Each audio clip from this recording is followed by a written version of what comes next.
Paradox is giving away 3 full DLCs for free: Utopia, Synthetic Dawn, and Humanoids, gone from the store and roll into the base game on May 11th. And if you don't claim them before Monday, you might lose access to them forever. And also in this same dev diary is something that nobody saw coming about the Nomad empires, and it changes how empire creation works in Stellaris going forward. Now let's break it all down. On May 11th, a new update drops and 3 DLCs get folded into the base game permanently: the Utopia, Synthetic Dawn, and Humanoid Species Pack. From that day forward, every Stellaris player has them, with no purchase required. Now if you already own them, nothing changes for you in the moment, but if you don't, and a lot of new players don't, Paradoxes recommend you go to your account right now and claim all 3 before Monday. Why the rush, you may ask? It comes down to the rollback branches. If you ever decided to play another version of Stellaris, let's say 2.0 for the nostalgia or a specific mod, your account needs to be flagged as owning these DLCs, and since the DLCs will be integrated into the base game, if you don't get them from the Steam page or Paradox page, well, you don't have them, right? They're gonna be in the base game, so it's gonna bug out. So claim them now and you're covered for every version of the game, past, present, and future. It's free, it takes 30 seconds, and there's no reason not to do it. Well, what's actually in these 3? Just a quick recap, because if you're newer to the channel, some of these might be new to you. Utopia is the big one. It has megastructures, that's Dyson Spheres, Ring World, Science Nexus, Habitats, Ascension Perks, Hive Minds, a lot of things there. This is the foundational one, and that's basically why it's getting added to the game. Half of what makes Stellaris feel like Stellaris is in Utopia after all. Now Synthetic Dawn gives you machine intelligence empires, so playing as a robotic civilization from turn 1, Machine Fallen Empire, Machine Uprising, 7 machine portraits. But be aware though, this does not cover all the machine content, as there is also the Machine Age DLC. The Humanoids Species Pack adds 10 humanoids portraits and 3 civics: the Master Artificers, Pleasure Seekers, Pompous Purists, and the Clone Army Origin. It's much smaller than the other ones, but it's a species pack after all, and the Clone Army,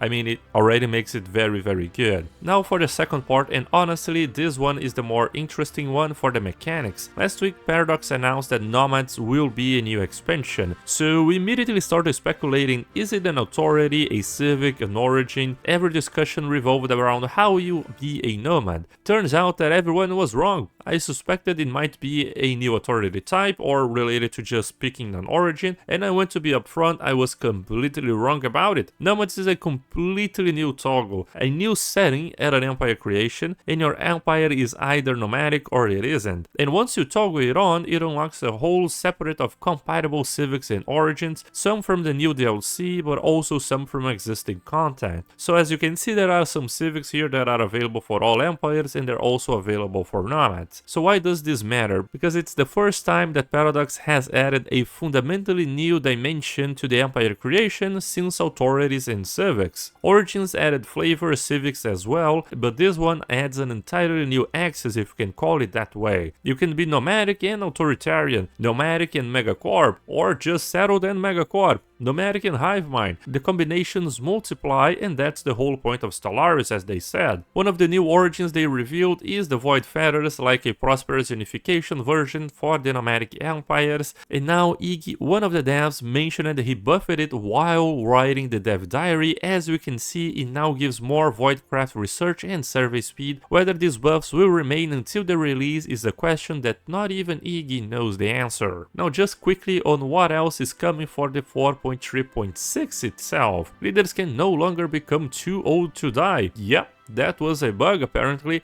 I didn't know about that, so thankfully it's fixed. If any of you guys know how it worked, please let me know in the comments. A new Behemoth King portrait is being added to the reptilian phenotype if you're logged in with a Paradox account. It is inspired by the Biogenesis Behemoth, a free portrait, and it looks very good, to be honest. I really like this portrait, it reminds me a little bit of the Necroid one with the 4-arm stuff, very cool. They have also added the new mechanic, the portrait substitution option, option in accessibility settings, so you can now toggle arachnophobia and arachnophilia modes. The arachnophobia one will remove the spider-like portraits to non-spider-like ones, and the arachnophilia will do the opposite, replacing non-spiders with a spider-like portrait. I wonder how long it will take for people to start coming up with cat girl versions of this new portrait substitution, everybody being cat girls. I don't think it's gonna take long, by the way. Now, for those of you that have a NASA computer and you want an exceptionally high frame rate, you can now override the default 90 FPS render cycle by adding refresh cap equals 144 or other values like 144 million if you have the best computer in the universe. There's also some stability fixes that may help the multiplayer community and modding stuff for those of you that do modding. So that's everything about this week's Dev Diary, Commanders. Just don't forget to claim your 3 free DLCs and grab that amazing behemoth portrait. If this quick cover was useful to you, leave a like because it helps me out a lot, and as always, Commanders, I will see you guys next time.